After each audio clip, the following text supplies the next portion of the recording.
আসসালামু আলাইকুম ওয়া রাহমাতুল্লাহি ওয়া বারাকাতুহু।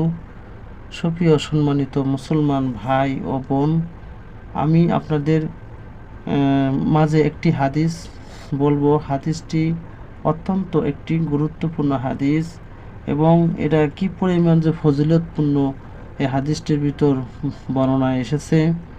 আমি আপনাদের পড়ে শোনাচ্ছি, আপনারা নিজে আমল করবেন এবং অন্য ভাইকে আমল করার জন্য দাওয়াত করিবেন ইনশাল্লাহ। আমি হাদিসটি আপনাদেরকে পড়ে শোনাচ্ছি।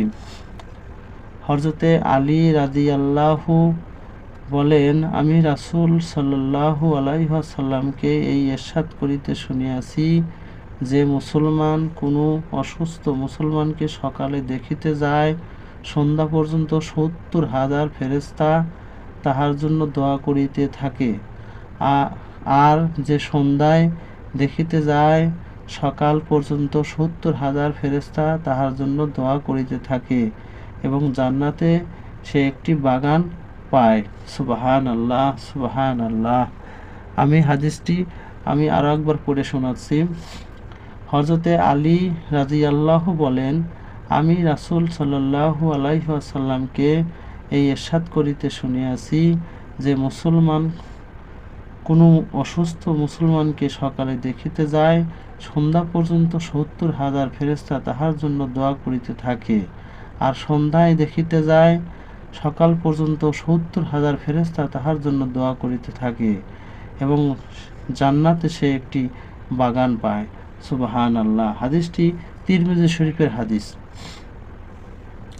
ইনশাল্লাহ আমরা অসুস্থ প্রতিবেশী ভাই ব্রাদার আত্মীয় স্বজন অসুস্থ হলে তাদেরকে দেখতে যাব। দেখতে গেলে আমরা এই পরিমাণ সওয়াব পাব। চিন্তা করেছেন, ৭০,০০০ ফেরেশতা কম কথা নয়। ৭০,০০০ ফেরেশতা অসুস্থ ব্যক্তিকে দেখিতে গেলে তার আমলনামায় এরকম দোয়া করিতে থাকে। সুবহানাল্লাহ, সুবহানাল্লাহ। ইনশাআল্লাহ আমরা যেন প্রতিটি মুসলমান ভাই এবং বোন যেন এই আমলটি করতে পারি। আল্লাহ পাক যেন এই তৌফিক দান করেন। আমিন। আসসালামু আলাইকুম ওয়া রাহমাতুল্লাহি ওয়া বারাকাতুহু।